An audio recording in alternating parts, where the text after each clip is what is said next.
You flip a switch and light fills the room. That simple act demands a massive, unseen global system. What we normally call wealth is actually organizational capacity, the human ability to coordinate infinitely complex, sprawling supply chains.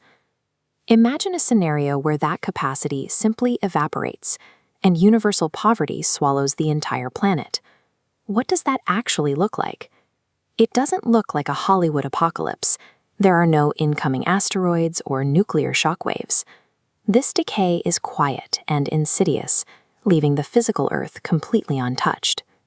A global collapse is the silent evaporation of the human systems we've layered on top of a perfectly intact planet. It starts at the top. Without a tax base or investment, roads, power grids, and water systems decay. Vast urban centers hollow out, fracturing into dense, self-organized, but incredibly fragile settlements. National governments lose the ability to fund armies or courts. Power quickly fragments, flowing downward to local warlords, tribal networks, or organized crime syndicates. Law becomes whatever the strongest nearby actor decides it is. The international institutions designed to maintain global order lose their funding and relevance. These massive assembly halls, once meant for coordinated global diplomacy, empty out. The physical monuments to that obsolete global order are simply abandoned to the elements. International health networks cease to exist, dissolving at the exact moment humanity needs them the most. And global commerce agreements hold absolutely no weight in a subsistence world. At the macro level, power doesn't change hands. It ceases to exist, leaving a complete vacuum. This chart shows the historical rise of global life expectancy. In our scenario, that line suddenly plummets straight back to pre-industrial levels of 35 to 45 years, driven by surges in preventable diseases like cholera and malaria, and sharp spikes in infant mortality.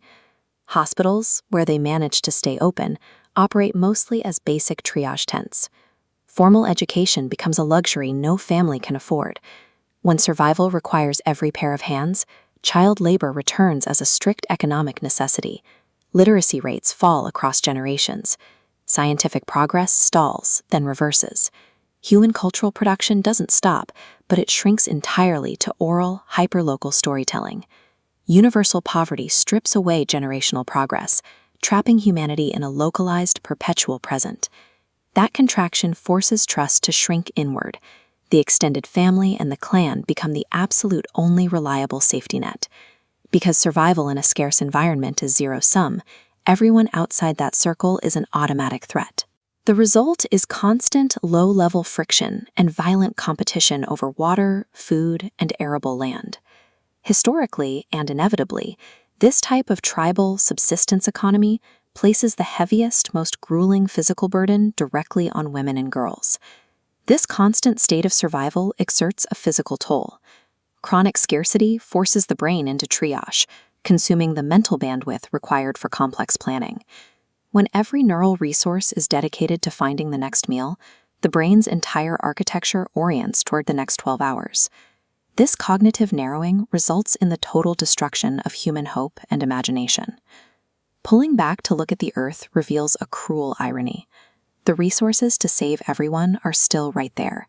The arable land, the fresh water, and the technological knowledge stored across millions of dormant servers remain completely intact.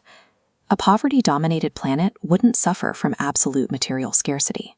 It would simply be a world that lost the organizational capacity to use the abundance already in front of it.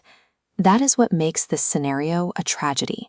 It isn't an inevitable act of nature or cosmic fate. It is a completely preventable failure of our own systems.